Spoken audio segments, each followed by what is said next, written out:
ದೇಶದಲ್ಲಿ cockroach Janata party ಎಂಬ ಹೊಸ ಪಕ್ಷದ ಹಾವಳಿ. ಬಿಜೆಪಿಯನ್ನ ಹಿಂದಿಕ್ಕಿ ಫಾಲೋವರ್ಸ್ ಪಡೆದ ಕಾಕ್ರೋಚ್. ಸೋಷಿಯಲ್ ಮೀಡಿಯಾದಲ್ಲಿ ಟ್ರೆಂಡ್ ಆಗ್ತಿದ್ದಂತೆ ಸಿಜೆಪಿ ಎಕ್ಸ್ ಖಾತೆ ಬ್ಯಾನ್. ನೀಟ್ ಪ್ರಶ್ನೆ ಪತ್ರಿಕೆ ಸೋರಿಕೆ ವಿರುದ್ಧ ರಾಜಸ್ಥಾನದ ಜೈಪುರದಲ್ಲಿ ಪ್ರತಿಭಟನೆ. ಬಿಜೆಪಿ ಪ್ರಧಾನ ಕಚೇರಿ ಮುತ್ತಿಗೆಗೆ ಯತ್ನಿಸಿದ ಕಾಂಗ್ರೆಸ್ ಕಾರ್ಯಕರ್ತರು. ಪ್ರತಿಭಟನಾಕಾರರನ್ನ ನಿಯಂತ್ರಿಸಲು ಜಲಪಿರಂಗಿ ಪ್ರಯೋಗಿಸಿದ ಪೊಲೀಸರು. ಚಿಕ್ಕಮಗಳೂರಲ್ಲಿ ಕಾಂಗ್ರೆಸ್ ಬಿಜೆಪಿ ಮಧ್ಯೆ ಕ್ರೆಡಿಟ್ ವಾರ್. ಗಲಾಟೆ ವೇಳೆ ಎಂಎಲ್ಸಿ ಸಿಟಿ ರವಿ ಮೇಲೆ ಹಲ್ಲೆಗೆ ಯತ್ನ.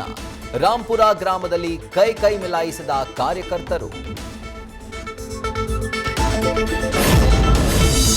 ಬೆಳಗಾವಿಯಲ್ಲಿ 4,600 ಕೋಟಿ ವಂಚನೆ ಆರೋಪ ಪ್ರಕರಣ. ಶಿವಾನಂದ್ ದರೋಡೆ ಮಾಡಿಲ್ಲ, ಯಾರ ಕಿಸೆ ಕತ್ತರಿಸಿಲ್ಲ. ನೀಲಣ್ಣನವರ್ ಪರ ಬ್ಯಾಟ್ ಬೀಸಿದ ಮಹಿಳೆ ಮತ್ತು ನಿವೃತ್ತ ಯೋಧ.